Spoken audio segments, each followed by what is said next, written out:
FM News Talk 97.1. On-demand audio. It happened at 1:15 yesterday afternoon. The pilot of an Alitalia jetliner spotting what he described as a black drone unmanned aircraft, hovering just 200 feet from his jet on his final approach to runway 31 right.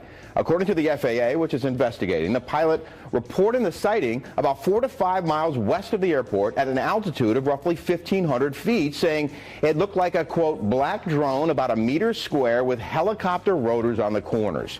The aircraft did not take evasive action and landed safely. Good grief. Honestly, when you consider some of the news that's been happening, we've had the stories about now the Department of Homeland Security is getting drones up to include domestic surveillance capabilities as well. For this, plus the latest with Kerry, Iran, so on and so forth, we go to Stephen Yates, foreign policy expert with the D.C. International Advisory online, dcadvisory.org. Stephen, good afternoon to you. Hi, Dana. Great to be back with you. It's good to speak with you. I have to, just for my own well-being and to ease my mind. So do we have drones now flying all over the country? Is that what this is? Well, it sure sounds like there are a lot more drones in use. I'm sure there are a lot of innocuous ways they can be used, and surely there are some concerns. I have to say, though, if people are concerned about being surveilled, I don't know if it makes a lot of difference to me whether there's someone that's manning the aircraft or not manning the aircraft. True. That's true. And this story with the Department of Homeland Security, we've heard that now they're customizing a fleet of drones to include domestic surveillance capabilities. That kind of makes one feel a little uneasy, Stephen.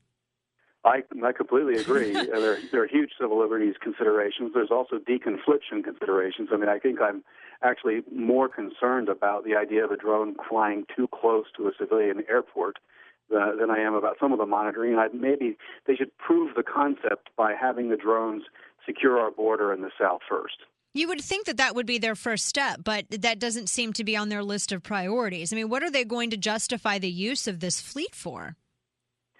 Well, there are a lot of commercial ways that drones can be used. You have large agricultural areas where they're watching for things, and there's a lot of environmental impact stuff that I'm sure people would like to put to good use. But you do have the obligation first to justify how we will not have our other rights infringed before you deploy these kinds of technologies. Right. And it's not really a joke. The southern border is actually the best test area. If you're going to have drones that can identify whether someone is armed or unarmed, that raises a whole host of questions, but maybe they should be tracking those arms on that border. Yes, absolutely. Agreed. I want to pivot and discuss John Kerry. He, in a recent interview with Martha Raddatz on ABC, he conceded that Iran is moving closer to possessing a nuclear weapon. And of course, there are some folks who seem to be sounding the alarm that this is a very challenging moment that's coming up with Iran. Kissinger said that the nuke crisis is close. Is this just all hyperbole? Are these legitimate concerns? It seems sort of, Stephen, I guess what I'm asking is I kind of feel like now with this, trio, just waiting for Brennan, this trio running foreign policy, I feel like suddenly we're just on the brink of war. Well, that would be one of the great ironies, since the president sees himself somewhat like Moses declaring truth from on high. Mm-hmm. He's already said that the tide of war is receding and that we're all wrapped up. The world is healed from the great wound that was the Bush years. So aside from some psychedelic sort of justice in this, it is scary. But there's been warning signs for an exceedingly long period of time. Iran has not really shocked us with these developments.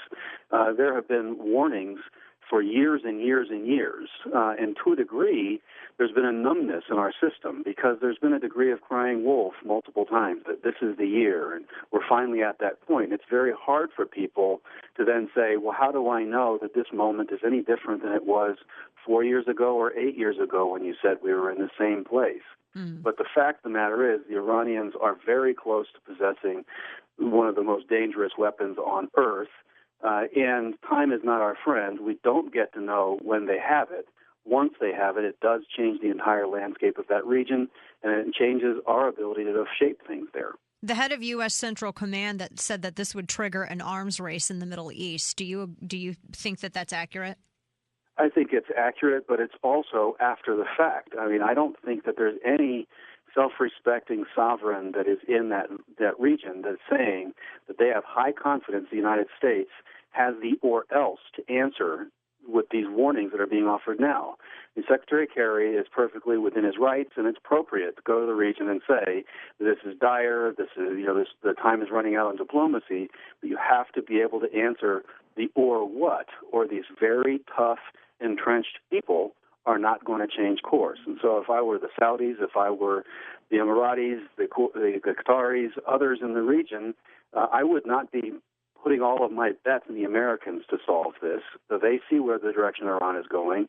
They're concerned by the increasing role of Iran in the region.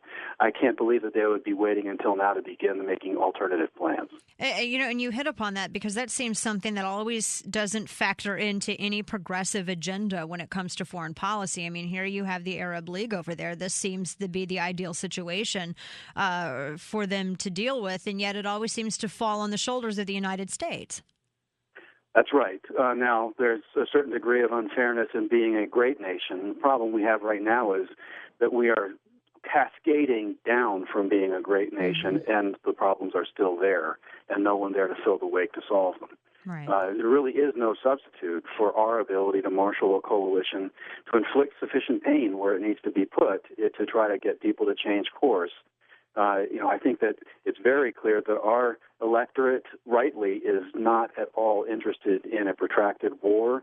I hope that's not where we're headed. But it's important for people to realize that we don't get the one and only vote on whether there is this problem. The Iranians are voting with their actions, and absence to be involved and make a meaningful difference, in a way, is allowing the default position to be conflict coming closer. I wanted to ask you the story that I find really interesting concerning the United States and China. The United States, a number of websites have fallen under attacks by hackers, which they say have originated from China. China came out with the story the end of last month saying that, computer hackers targeted 2 of our websites, and we had on an average of 144,000 times last year, and they blamed this upon the United States. Is it safe to say that we are now in the cyber Cold War, I guess, between the United States and China at this point? Well, I think that is fair to say, and there are analogies to the Cold War and analogies to terrorism that I think apply to the cyber situation. One is, in terms of the Cold War, it's hard to say that this is something that's going to lead us to hot conflict. We can talk about cyber attacks being an act of war, but it's a very different kind of war. But it is analogous to seeking a trump card in negotiations, to have the ultimate capability. My colleague refers to it as having a virtual Pearl Harbor-like effect. If they achieve this ability to take down infrastructure, our ATMs functioning, our ability to pump gas out of the ground at the pump, those kinds of things would be such a shock to our system that we would likely have a government that relents in negotiations, or so the theory would go. And in terrorism, the sense is you have this war declared on you. You choose not to acknowledge it, and you just try to defend yourself. But the only way to stop it is really to go on offense. And when it comes to cyber, we know where these things are coming, and we really need to have a new creative approach to go on offense before the ultimate threats come to us on our homeland.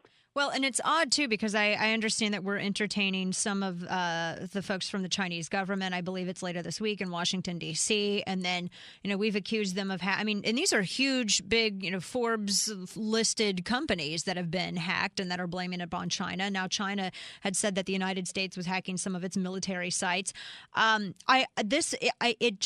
It's really interesting to me. I feel like I'm sort of watching a James Bond film where we're masquerading under the pretense of civility, while at the same time all of that is happening. We have these folks who have declared this. It seems like we're in a cyber war, just an undeclared one, against each other already. I agree very much with that. And I am fine with our government remaining calm on the surface and collegial in these exchanges, as long as beneath the surface we are making sure that they hurt worse than they are making us hurt beneath the surface. Now that's where I have doubts where it concerns this Exactly. administration. Oh, that doesn't make me feel better. Stephen Yates with the D.C. International Advisory. I will see you next week in Washington for CPAC. I look forward to it. Look forward to that, too. Thanks Right. much. Take care, Stephen. All right.